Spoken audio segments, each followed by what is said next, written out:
আসসালামু আলাইকুম। সম্মানিত সুধীমণ্ডলী, আমি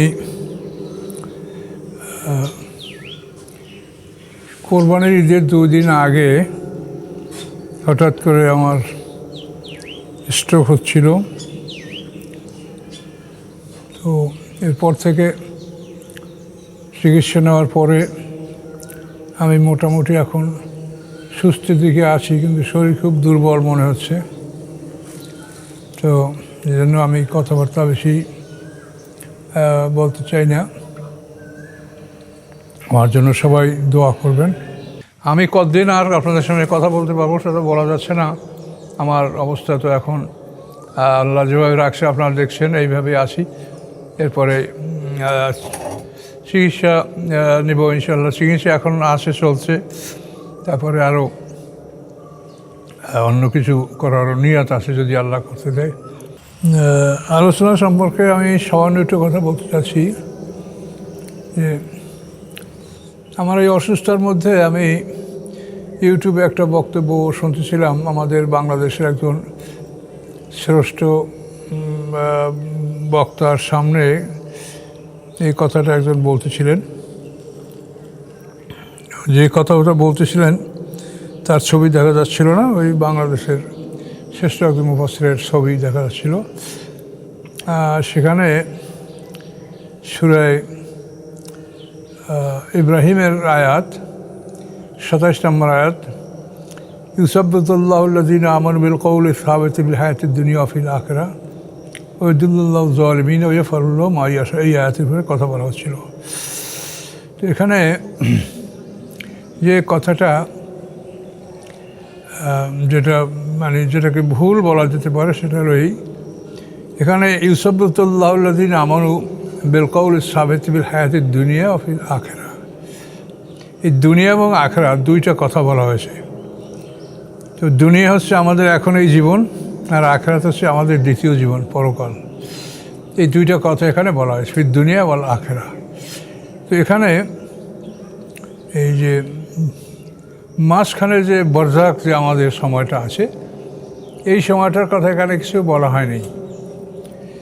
তো এই জন্য এখানে এই বিরাটটা ভুল থেকে যাচ্ছে যে আমরা দুনিয়া ও আখিরাতের কথা এখানে বলি, ঠিকই আছে দুনিয়া ও আখিরাত। দুনিয়া হচ্ছে এখন এই আমাদের চলমান জীবন, আর পরকাল হচ্ছে আমাদের দ্বিতীয় জন্মের পরে আমাদের পরকাল শুরু হবে। এই দুইটা জীবনে আমাদেরকে কওলে সাবেত অর্থাৎ প্রতিষ্ঠিত বাণী, যেটা এই বাণী আমাদেরকে এই দুটো জায়গায় প্রতিষ্ঠিত রাখবেন। তো এখানে এই দুটো জিনিসের মাঝে কী আছে সেটা দেখেন। আমাদের এখন জীবন চলছে, এই জীবনের সামনে মৃত্যু, মৃত্যু পরে বরজাক, বরজার পরে জন্ম, জন্মের পরে দ্বিতীয় জীবন। তো এখানে যদি আমরা এখানে এই দুনিয়ায় আমাদের মৃত্যুর পরে যদি আমরা দ্বিতীয় জীবনকে আমরা ধরে নেই, তো এটা মারাত্মক ভুল হবে। যেহেতু কোরআন এটা স্পষ্টভাবে বলছে, অমেম ওয়ারাহিম বারজাকুন ইলা ইয়াউমি ইউবআসুন, তাদের সামনে বরজাক অর্থাৎ পর্দার আড়ায় জগৎ রয়েছে, ইয়াউমা ইউবআসুন, পুনরুত্থান দিবস পর্যন্ত। কাজে এই জন্য জীবনের যে 8টা পর্ব, এই 8টা পর্ব যদি না বুঝি আমরা, তাহলে এই জিনিসটা বুঝতে সম্পূর্ণ ভুল হবে।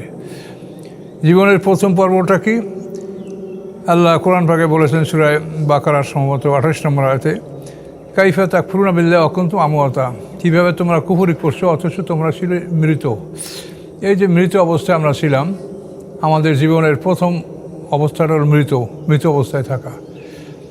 অর্থাৎ আলাস্তি রব্বিকুম ক্বালু বালা, এই কথার জবাব দেওয়ার পরেই আমাদেরকে আল্লাহ মৃত্যু দান করছেন, এবং এই মৃত্যুই আমাদের জীবনের প্রথম পর্ব। তো মৃত্যুর আগে হায়াত না হলে মৃত্যু হয় না, এটা একটা কথা ঠিকই আছে। কিন্তু এখানে এই যে মৃত্যু, তো এটা আল্লাহ তাআলা আমাদেরকে যে সাধারণভাবে একটু জীবন দান করে আমাদের থেকে একটা কথা নিয়েছেন, আলাস্তি রব্বিকুম ক্বালু বালা, এইটুক। তো এইটুকের জন্য যে আল্লাহ আমাদেরকে হায়াত দিয়েছিলেন, এটাকে আল্লাহ তাআলা হায়াত হিসেবে ধরেন নাই। যেহেতু এই জীবনটা কেউ উপভোগ করে নাই, কেউ উপভোগ করিনি আমরা এটা। ওর পরে আমাদের মৃত্যু, এই মৃত্যুর পরেই হলো আমাদের বরজাক। তাহলে আমাদের জীবনের প্রথম পর্ব হলো মৃত্যু, তারপরে মৃত্যুর পরে বরজাক, বরজাকের পরে জন্ম, জন্মের পরে এই জীবন, এই চারটা। তা আমাদের এই পিছনে গেছে চারটে, দেখেন, মৃত্যু, তারপরে হলো বরজাক, বরজাকের পরে জন্ম, তারপর জীবন। এখন জীবনের সামনে আবার মৃত্যু, বরজাক, তারপরে জন্ম, তারপরে জীবন, এই হলো 8। এই 8 হলো মানে 4 4 8, এই 8 মিলে 2টা, মানে আল্লাহ তাআলা প্রত্যেকটা সৃষ্টি আমাদের জোড়া জোড়া করেছেন। এখানে আমরা এই 8 8, এই 2টা মিলে আমাদের 1 জোড়া হলো। ঠিক এভাবে দেখেন আমাদের জীবন যদি আপনি অন্যভাবে দেখেন, সেখানেও 4 4 8 হবে। দেখেন আমাদের পার্থিব জীবন, এখানে দেখেন পানি, মাটি, আগুন, বাতাস, এই 4টা দিয়ে আমাদের এহলৌকিক জীবন বা পার্থিব জীবন আমাদের সৃষ্টি হলো। এরপর আধ্যাত্মিক জীবন আবার 4টা, নফসে মুতমাইন্না, নফসে লাওয়ামা, নফসে আম্মারা এবং রূহ, এই 4 4 8। তো এখানেও 4 4 8 এবং আবার এদিকেও 4 4 8।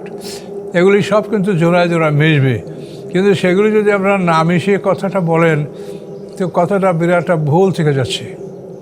আর এই জন্য ইউসাব্বিহুল্লাহুল্লাযীন আমানু বিল কওলি সাওয়াতিল হায়াতিদ দুনিয়া ফিল আখিরা, এখানে তাকে মানুষকে প্রতিষ্ঠিত রাখবে। এই প্রতিষ্ঠিত বাণী, সেই বাণী হচ্ছে লা ইলাহা ইল্লাল্লাহ। এই বাণী একটা মানুষকে প্রতিষ্ঠিত রাখবে ইহকালে এবং পরকালে। ইহকাল হচ্ছে এই দুনিয়া, এখন আমরা দুনিয়ায় আসি, আর পরকাল হচ্ছে সামনে। পরকাল কখন? আমাদের মৃত্যু হবে সামনে, মৃত্যু, তারপরে বরজাক, তারপরে জন্ম, তারপর জীবন, এই 4টে জিনিস সামনে আসে। পিছনে 4টে আছে, 4টে সামনে আসে। কাজে এগুলো বুঝে না বললে তখন কথাটা এলোমেলো হয়ে যায় এবং কথাটা একটা বিরাট গ্যাপ থেকে যায়। কিন্তু আল্লাহর এটা কোরআনে বলা, এটা কোরআন থেকে বলছি কথাগুলি এখন সব। তো এই জন্য এই বিষয়গুলি আপনারা লক্ষ্য করে বলবেন, যখনই বলেন তখনই যাতে কোরআনের আয়াতের উপরে অন্তত যে কথাগুলো হয়, সেই কথাগুলো যেন সঠিকভাবে হয়, সেটা আপনাদেরকে বলার জন্য অনুরোধ রাখছি। আমি কতদিন আর আপনাদের সঙ্গে কথা বলতে পারবো সেটা বলা যাচ্ছে না। আমার অবস্থা তো এখন আল্লাহ যেভাবে রাখছে আপনারা দেখছেন, এইভাবেই আছি। এরপরে চিকিৎসা নেব ইনশাল্লাহ। চিকিৎসা এখন চলছে, তারপরে আরও অন্য কিছু করারও নিয়ত আছে যদি আল্লাহ করতে দেয়। তো আল্লাহই ভালো জানেন। এজন্য আপনাদের কাছে আমি সবার কাছে দোয়া প্রার্থনা করছি। আসসালামু আলাইকুম রহমতুল্লাহ বরকাতুহু।